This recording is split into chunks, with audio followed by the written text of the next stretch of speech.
This is Kerry, Lampkin, Possessing the Land. Look, man, this episode is going to be some wealth of information, and you want to stay tuned. Let's go.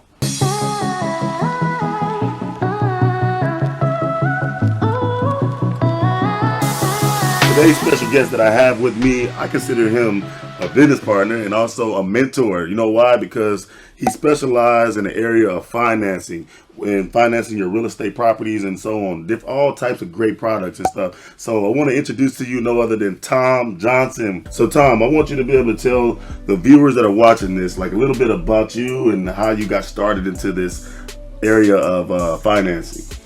So for the last 20 years, I've been in the industry of real estate and real estate financing. Mm-hmm. I've worked as a real estate broker. I've worked as a real estate appraiser and worked as a mortgage financer for both primary traditional financing and investment financing. But I always tell every one of my friends and anybody that asks me, hey, when should I buy? You know, is it the bottom? Is it, are we at a bubble or whatever? And I always tell them, don't wait to buy real estate. Buy real estate and wait. Depending on where the market's at, you're going to apply a different strategy. So think about it that way. You don't need to wait to buy real estate, but one strategy might not work in a certain market. And then that's really comes, having a mentor that, like you, and you put information out there for folks. Having, somebody to give you the information of where the market's at, what the strategy is now. There's really not a reason to ever wait to buy real estate. But you just want to make sure you're applying the right strategy. Applying the right strategy. Right. And have a plan. That's something you spoke to me about in our episode, was to have the right strategy and to plan. And then commitment. I always say, if anybody comes to me and says, hey, I want to buy an investment property, I say that's the wrong approach. You want to buy investment properties, right? Because if you're going to buy one, you shouldn't buy one unless you're going to commit to at least 10. At least 10. And there's a whole strategy behind that, which is, mitigating the risk and making sure you're not coming out of pocket with money, for maintenance costs and all that good stuff. So again, there's always a strategy to apply depending on what market you're in, depending if you're in a Michigan or Ohio market or you're in a Florida market, there's a different strategy that's going to apply. And this is where you have the debt service coverage ratio loan. You have to have a certain percentage of income that you're collecting above your bills that are due on the property, right?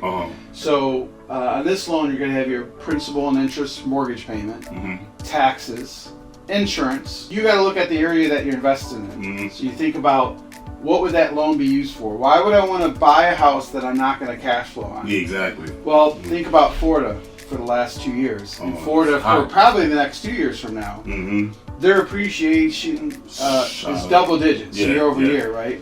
So if I bought a property and I'm not getting any cash flow on it, but I just want to hold it for 2 years, I'm probably still going to make a considerable amount of money when I sell it. Yes, you do. Because most flip loans, they'll give you between 6 months and 12 months. Oh, so it's like... they also call it a bridge loan, right? So, that's the other term. Okay. Yeah, I saw that on your website. So the difference between a traditional bridge loan and a flip loan is, on the flip loan, they'll loan you the rehab money as well, and they'll base it on the after repair value. So I guess what I'm trying to understand about the debt service coverage ratio is, does it matter about the income that comes in as well that you have? It's based on these three things. FICO, so your credit score. That determines how much money you're putting down. Okay. The appraised value, so the appraisal of the property. They want to make sure it's worth at least value. What the purchase price is, right? Gotcha. And then reserves. Reserves they want to make sure that you don't have $0 in the bank when you buy it. You could be working at a fast food restaurant, McDonald's, Jimmy John's, whatever, $12 an hour.